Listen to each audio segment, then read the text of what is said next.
तो सत्ता में आज सबसे पहले बात ईरान और अमेरिका के बीच फाइनल हुई डील की।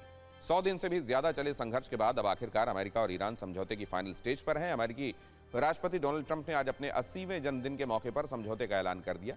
ईरान की तरफ से भी ट्रंप के दावों की पुष्टि की गई, यानी डील फाइनल हो चुकी है। संभावना है कि 60 दिन के इस MOU पर 19 जून को जिनेवा में हस्ताक्षर हो सकते हैं। इसके लिए ट्रंप खुद भी जा सकते हैं, जिसके बाद आगे की शांति वार्ता शुरू होगी। लेकिन अरब में शांति की राह में बहुत सारे उतार चढ़ाव हैं। ट्रंप ने अपनी तरफ से कह तो दिया है कि दुनिया भर के शिप्स चालू करो, तेल को बहने दो। यह ऐलान करके उन्होंने खुद की जीत दिखाने की कोशिश की है। लेकिन 14 पॉइंट वाले शांति मसौदे की जो जानकारी सामने आ रही है, उसके बाद ट्रंप का इसे कूटनीतिक सरेंडर ही करार दिया जा रहा है। वहीं ईरानी सुप्रीम लीडर मुस्तफा संघर्ष से लेकर शांति वार्ता तक के सिकंदर बनकर उभरे।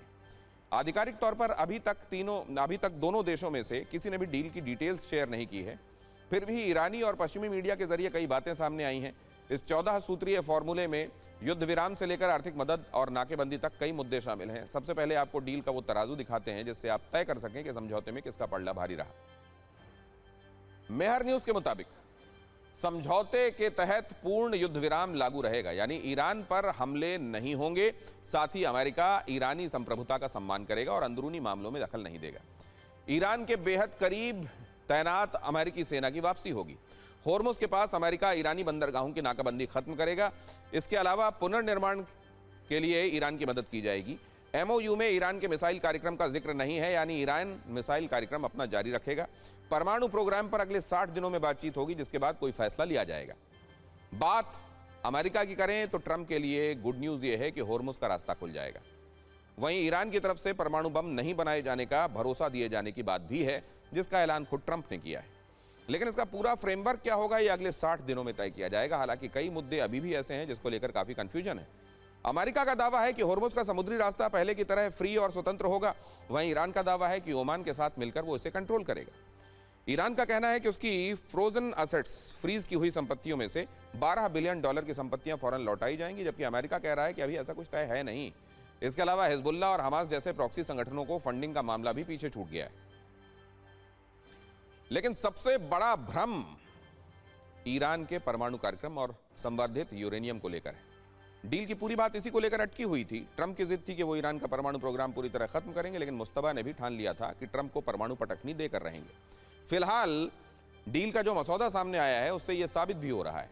बातचीत के शुरुआती दौर में ट्रंप ने कहा कि ईरान को अपना यूरेनियम अमेरिका को सौंपना होगा, लेकिन डील में ऐसा कोई प्रावधान नहीं है।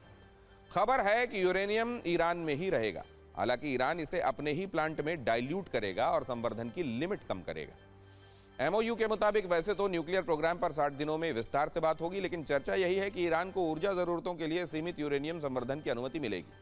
60 दिनों की बातचीत के बाद यह तय हो जाएगा कि न्यूक्लियर को लेकर फाइनल फैसला क्या होता है। तब तक ईरान इसे अपनी जीत की तरह देख रहा है। IRGC ने कहा है कि हमारी ताकत और जवाबी कार्रवाई की वजह से दुश्मन को झुकना पड़ा। अमेरिका के पास सरेंडर के अलावा कोई विकल्प बचा नहीं था। यही वजह है कि ट्रंप को ईरानी परमाणु कार्यक्रम पर अपनी वर्षों पुरानी जिद छोड़ना पड़ा।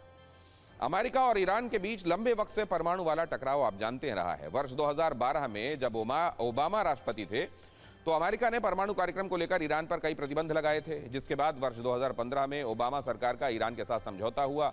समझौते के मुताबिक ईरान को 3.67% तक यूरेनियम संवर्धन की अनुमति मिली थी। जब ट्रंप राष्ट्रपति बने तो उन्होंने ओबामा के किए समझौते से अमेरिका को बाहर कर दिया। वो इसे इतिहास का सबसे खराब समझौता बताकर यूरेनियम संवर्धन पूरी तरह रोकने की बात करते रहे। लेकिन अब जब डील की बात आई तो खुद ही ईरान को संवर्धन की छूट दे दी। हालांकि ट्रंप प्रशासन अब भी डील को बड़ी कामयाबी बताते हुए इसका पूरा क्रेडिट उन्हीं को दे रहा है। वैसे ट्रंप पिछले कई दिनों से डील करना चाह रहे थे, क्योंकि ईरान संकट जितना लंबा खिंचता जा रहा था, ट्रंप की परेशानियां उतनी ही बढ़ती जा रही थी। ईरान ने हर मोर्चे पर जिस तरह का संघर्ष किया, शायद ट्रंप ने वैसा कभी सोचा भी नहीं था। ईरान ने पहले सैन्य मोर्चे पर ताकत दिखाई और अमेरिकी हमलों का आक्रामकता के साथ जवाब दिया। इसके बाद समंदर में एक रणनीतिक चाल चली और होर्मुज को बंद कर दिया, जिससे वैश्विक अर्थव्यवस्था पर दबाव बन गया। फिर हुआ कूटनीति वाला खेल, जिसमें ईरान ने अपनी हर चाल बहुत सावधानी से चली। कोई जल्दबाजी नहीं दिखाते हुए इस्लामाबाद में समझौते के पहले ड्राफ्ट को खारिज कर दिया। जो पहला ड्राफ्ट आया था वो खारिज कर दिया गया ईरान की तरफ से। सीधी बातचीत के बजाय मध्यस्थों के जरिए मजबूती से अपनी बात को पहुंचाया। पाकिस्तान को छोड़कर ओमान और कतर जैसे देशों को बातचीत में शामिल किया। डील को लंबा खींचकर ट्रंप के संयम की परीक्षा ली और अपना पक्ष मजबूत किया। यही वजह है कि ईरान अपनी ज्यादातर शर्तें मनवाने में कामयाब रहा।